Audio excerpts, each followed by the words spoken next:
Hey everyone, how we doing today? So finally part 4 of how to play Cyber Dragons. Cyber Dragons versus the meta. It's kind of defined itself a little bit now. I mean, we expected it for the most part, so not too much that's surprising. This video is going to be a bit shorter than originally planned, as we're not going to go super in depth. If you want breakdowns on how to beat each of these decks individually and generically, make sure you hit the subscribe button, because me, Brock, and possibly Lewis will be working what feels like all the time on coming up with our counter guides to each deck individually. We'll have a bunch of videos like how to beat Infernobles will be a video, how to beat Dragma, how to beat Numeron, how to beat Eldritch, etc., etc. But today we're just going to quickly kind of cover some of the big decks and what I do against them with my main deck and kind of how I side for it. So Eldritch, Synchro Eldritch being the main one. Obviously, personally, I think this is one of our worst matchups. But we have our Gamma, which is really big, like on a Hauka Fibrax. Any deck really playing Hauka Fibrax, Gamma negating and destroying it hurts a lot. Luckily, Synchro Combo is very fragile. Downside, if you open your hand traps and you stop Synchro Combo, they're still playing pure Eldritch, and you have to be able to outgrind them, which is not easy to do, or you have to be able to put the game away very, very quickly.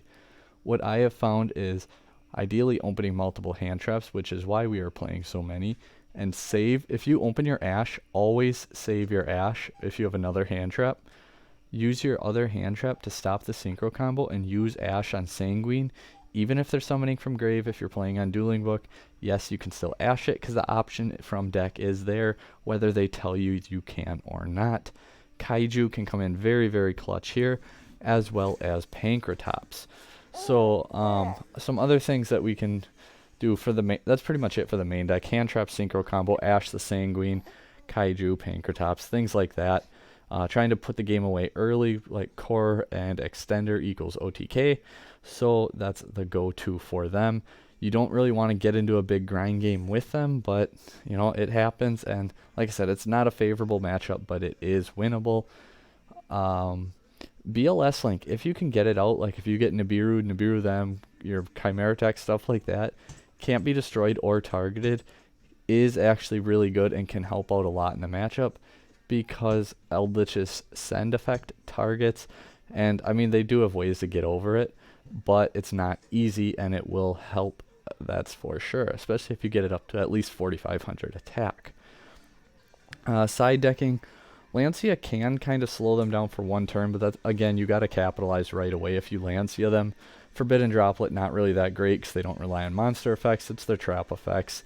Cosmic Cyclones are huge, evenly matched, really, really important.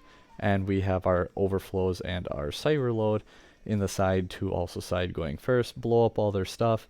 Yes, they're just going to reset it all and float it all, but if you can force them to, like, they do their plays, float into it in the end phase, and then you pop them again in the end phase and force them to float again, if they even can, because all of them are hard once per turns. So you might be able to just out-resource them that way. Infernobles. So this is one I'm not super familiar with, but I know that, especially once again, Ogre or your Gamma, if you can take away the, like, Isolde and cut off the Link Cross, that's going to help a lot, especially Gamma. Gamma, you're going to hear me saying a lot in this video, because negating and destroying is so good. Hitting Isolde or hitting Hauka Fibrax are your best bets. Once again, it's another deck where you pretty much need to open multiple disruptions. Obviously, Kaiju, if you still have it, because they can rip cards from your hand, banish from your hand, things like that. They're going to know what your hand is too, so they get to kind of play optimally, since they know what to negate, when to negate it, since the only card they won't know is your draw for turn. Can be a very tricky matchup, especially if you don't open a hand trap or disruption. Adamancipator, common trend here. 2 hand traps is pretty much required. Stop them from getting to Block Dragon. If you can stop them from getting to Block Dragon, you'll be in a much better position, as Block Dragon is just a whole bunch of free pluses. Gamma, negate and destroy, guys. A lot of the time, especially if I go first, if I can have Infinity, or if I'm going second, have Gamma with another hand trap, and they normal one of their Adamancipators, and then they use the Excavate effect. If I have Gamma or Infinity, I actually like to negate and destroy that first one a lot of the time. It just kind of doesn't give them the free body, the free extender, the free possible negate with a Guardian, and it takes the body off the board. But you have to, and I emphasize this, you have to have another form of disruption if you're going to shotgun and hit that first one and hope that they have maybe 1 or 2 extenders in hand and your other one can disrupt them. So only use that going first or second if it's a negate and destroy on that early hit. Otherwise, and you have to have another hand trap and use that at an impact moment like a Gallant or a Union Carrier when they try to get to their block dragon. So quick little tips, I guess, for them. Side decking Droplet is huge versus them. Nibiru can be okay, especially if you open it with a Gamma or an Imperm. You just kind of let them get to 1 negate, combo off a whole bunch, and then you just Nibiru, chain Gamma or Imperm to their negate, and get rid of their field that way. Lancia not too great against them because, I mean, they can still build pretty good boards through a Lancia, so Droplet's really the main side card for them. Then moving forward, just trying to think, I don't have my list with me on decks I want to cover. Numeron deck, obviously you cannot Ash the field spell, but you can Ogre it. Depending how they play, if they let you put a monster on board first to play around Gamma and Imperm, but if they shotgun it, you can Gamma or Imperm it. Chalice comes in really big here. Side decking Droplet comes in really big. Otherwise too, only Imperm is face-up cards. Gamma's face-up monsters. So if they're trying to play around that too, that gives you free reign to use like your emergency, your other spell cards, and either they're going to chain it and hope you don't have Gamma, but then you can Gamma them. Additionally, Special Summon Cyber Dragon can attack over Zexal once it detaches a material. You can still Kaiju it and contact it away for a fortress. That's another thing you can do. Pankratops doesn't activate to Special Summon, so keep these things in mind. Like Pankratops, Cyber Dragon do not activate, so yes, you can still Special Summon them. Dragma, you'll see in our extra deck we have our second copy of Nova, our Intis, and our Makaba. So if they happen to use Maximus on us, which I've seen a lot of them opting not to do now because it's just an easy counter, your opponent pluses off cards like these. But if they do Maximus you, send your Nova and Intis, pop Maximus, and then bring out a Makaba. Get a free negate, guys. It's really easy, and we have the space for, in our extra decks to allocate those 3 spots. 2, because a lot of you already have been playing 2 Novas anyway. Otherwise, for Dragmas, I found, keep in mind, if you like lose your Infinity, you can revive it off your Naxter, and it is no longer a monster special summon from the extra deck, so do not let your opponent play as if it were. It is now a monster revive from the graveyard because cards forget where they were summoned from in that instance. Yeah, it's kind of the big points to point out there. If you can keep monsters off from the extra deck off the field, sometimes it's not necessarily ideal because your opponent can put them on too and then continue to go off. And they also can turbo out Window, which kind of sucks because Window's pretty good. In that case, Kaiju comes in really big. Otherwise, like Pankratops, your 1 special summon attack over it, since you can't destroy it with a card effect. Other top decks, kind of drawing a blank here. We covered our Numeron, we covered our Dogmatica, we covered Eldritch, Adamantipator. Inferno, dinosaurs. I've seen some people asking about dinosaurs.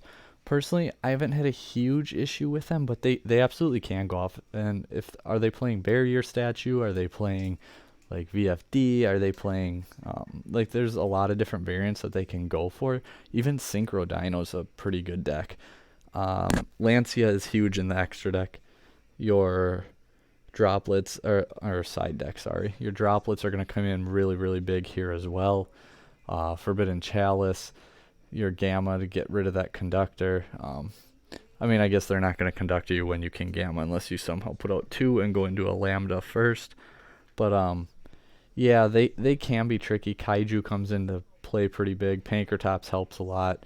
But otherwise, again, it's just a lot of hand traps, disruption. If they happen to use their conductor and flip everything, you can use your tactical talents and take it. Then Book of Moon their entire field and, well, conductor and send them all to the grave. and then hopefully tribute or link off the conductor and clear it out that way. So talents comes in really, really clutch versus dinos. And the last deck we're going to briefly talk about here is rockets. So rockets, whether it's the FTK or I don't know where the deck has gone since then or transitioned to. I know before that it was just a bunch of negates using like the Rose Maiden combo. But again, it's multiple hand traps. This is another deck where if I have that negate and destroy and another disruption, like I strongly consider hitting that striker dragon if they use their normal summon. If they use their normal summon, go into striker dragon effect, gamma it. I found it to be pretty productive if you have another hand trap as a fallback. Because a few things: one, they lost their normal summon. Two, they're down a card. Three, they don't have boot sector launch, which is huge because that's how they usually summon 1 to 2 more from their hand, because they get the Router Dragon to get like a Tracer back to their hand. Tracer back in the hand means it's another free body they summon on board, and it does so much. So keeping that sector launch out of their hand. But again, a few things for that. They have to use their normal summon, and you have to have 2 hand traps, including a negate and destroy. So little tips there. Otherwise, feel free to wait for more impact moments, you know, ashing the Elpie. In Perm, I guess most of their decks dragons anyway, so you really can hit it with other cards. Ogre on Elpie can do a lot, because if they don't have a zone that 2 monsters point to anymore, nothing will get summoned. So it's basically like a negate. They do go for the Buster Lock a lot, and any deck really going for the Buster Lock. That's where Kaiju comes in so good. So yeah, hopefully this quick little guide helps you guys out. I know it's not exactly what you probably were expecting. A little longer than I thought it was actually going to go, but a lot shorter than I initially planned. Like I said, though, we will be doing a How to Beat series on all the top decks, and going forward, we'll talk about banlist very, very soon. Lots of more deck profiles, replays, hands, combos, stuff for you guys. And don't forget that link down below for the playmat we showed in the beginning. It is really cool, and get them while they last, guys. Have a good one.